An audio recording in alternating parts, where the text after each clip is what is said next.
Hello, my beautiful friends. This is your friend Kevin with today's Divine Daily Blast. Let's get right to the cards, shall we? Here we go.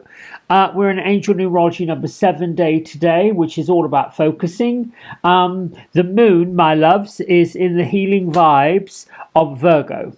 And Venus is meeting Chiron. So if you're struggling to resolve an issue with someone, today might not be the day to give up. It might be the day to think of a different way to approach it. And our friend, the Ace of Swords, is giving you a message of a little bit of an idea of how to do that. My isms: I am worthy of divine opulence, I am deserving of divine benevolence, I am in command of receiving divine abundance. Everything I believe, you believe what you want to, comes from the divine. Even some of the things that we don't necessarily want comes from the divine to show us the way forward and the way out. It's a bit tricky. And sometimes our desires leads us down a pathway that once we get down that pathway, we're like, oh, I'm not even sure this is really in my highest good. The divine then shows us a way to our highest good. I am peace, I am love, I am happiness, I am joy, I am enough. Focusing on all 5 of those elements: peace, love, happiness, joy, being enough. Really all you have to do.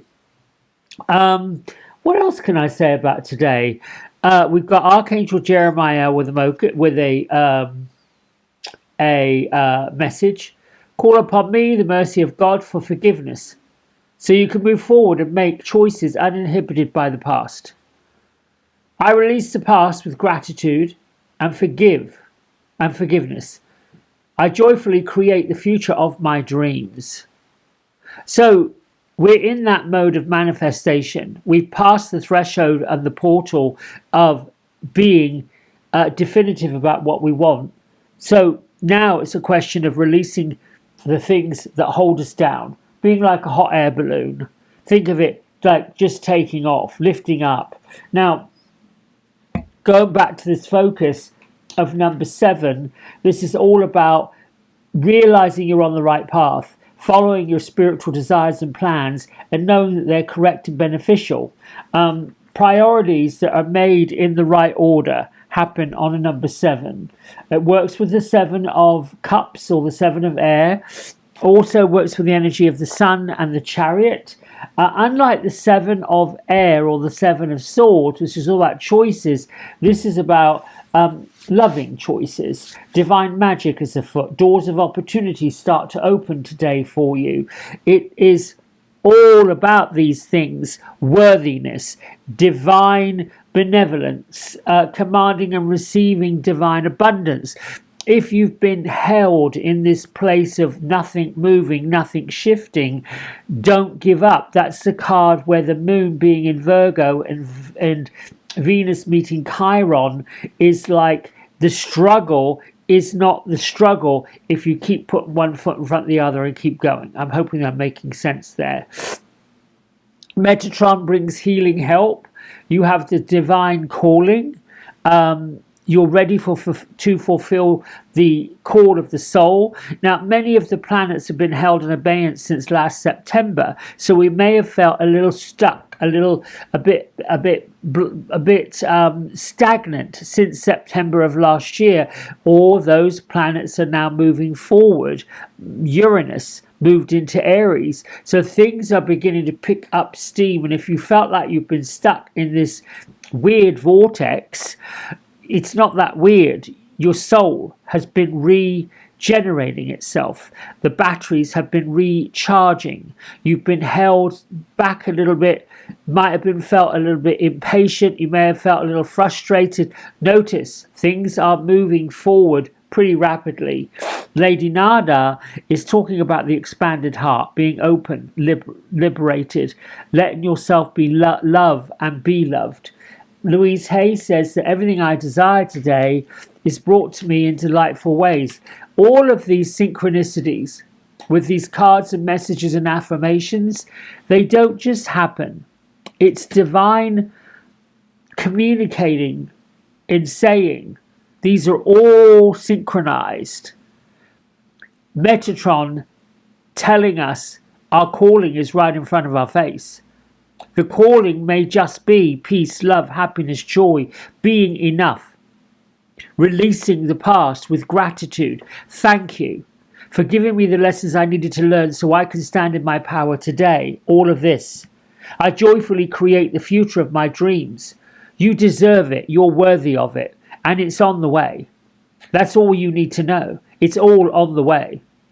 Now, if you're sitting in doubt, how is that possible? You've got to give up the idea of how it's possible and dig into the idea that you're limitless, that your pathway, that your true journey is really like a magnet. You're putting out the vibration, you're putting out the sonar energy of what you want to achieve because you've seen what it is that's not working. You've seen what it is that you're not aligned with. You want to know, or your heart is telling you what to be aligned with, your purpose. I want to be aligned. And that might mean some radical changes for some of you. That might mean some quick, fast choices. But the choices are there for you to make. Better to have a choice than to walk around saying, I've got no choice, I'm forced to do this. You're not forced to do anything. On Sunday, I pulled 7 cards. We don't know what the days are doing. We don't know what the planets are doing. But oddly enough, or not oddly enough, depending on how you look at it, working with the divine energy in the different realms of non-physical brings us to these confirmations and divine synchronicities, as in the Ace of Swords. Now, Swords deck in traditional or modern tarot is very similar to the spades of a regular deck of playing cards. In traditional playing card divination, spades are considered negative cards, difficult things, bad news. Modern day tarot likes to see them as more neutral, not really negative, not really positive, sitting right there in the middle. And the main meaning of this Ace of Swords is new ideas. It's about perfect symbolicity by the image of the landing eagle. New ideas appear out of nowhere today, shocking us with the force of their immediacy. These ideas are not just passing phases, they've got some significant life-changing implications. These are the kinds of ideas that have wings, that are able to lift us up to different levels and carry us to different places. So, in addition to being a symbol of thought and communication, a sword can be a bit like a weapon. The card can mean the use of force, either responsibly, trying to defend your home, your family against being attacked, or it could be a force of anger or fear, a force of fear. So when these new ideas come up out of the blue, be careful what ideas are coming up and how you handle them. Swords are really about thinking in the mind. And sometimes thinking in the mind too much can lead us down a really bumpy road.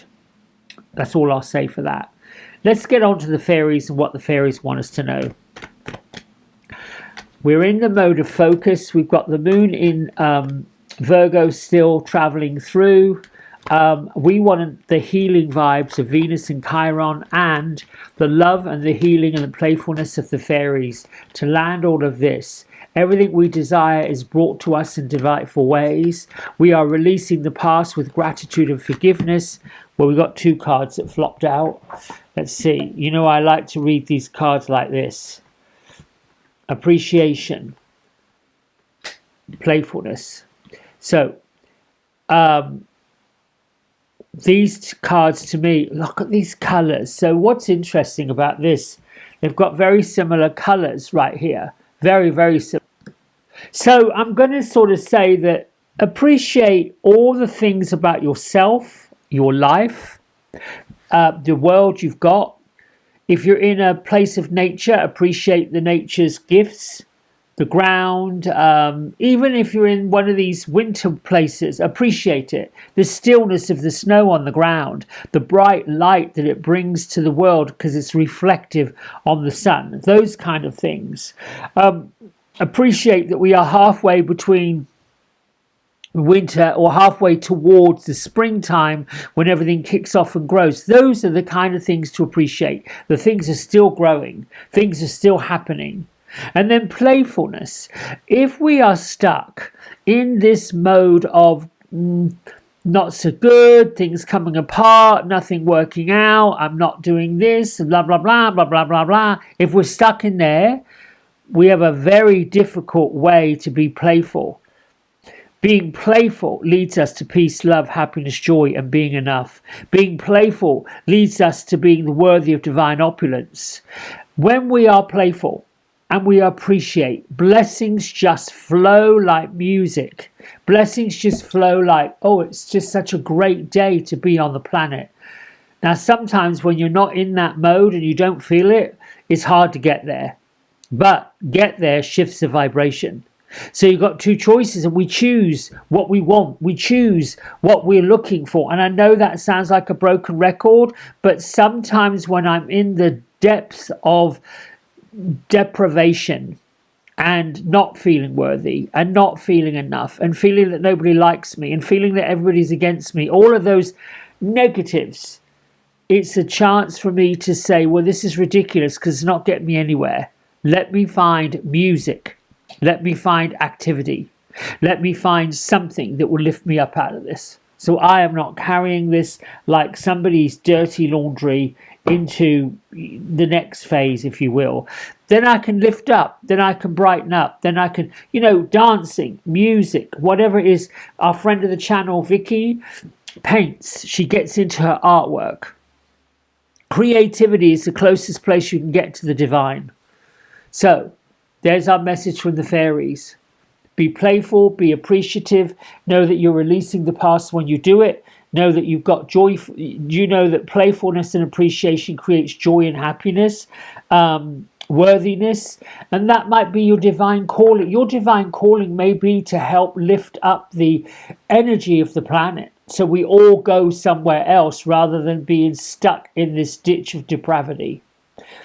Now, I got a special notice. I'm going to put a link in the video and in the description to a video that I did on, what's today? Monday, with our good friend of the channel, the healing artist Vicky Loper. And she so kindly allowed me to record our session, which was quite powerful. I have recorded it. I have uploaded it to YouTube. What I'd like for all of you to do is watch it.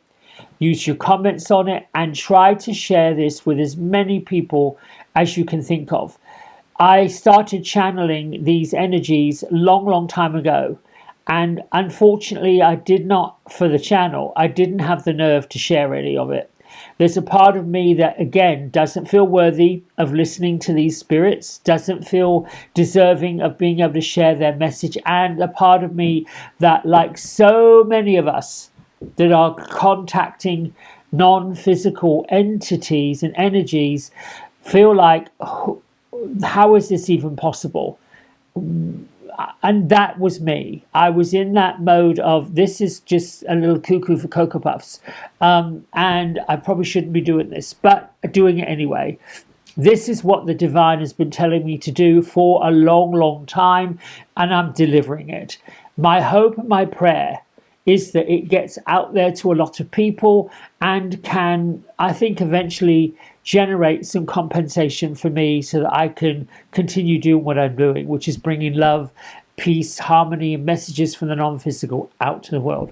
Well, my friends, until tomorrow, please like, subscribe, and get this out there, and I will see you, tomorrow. Much love. Bye for now.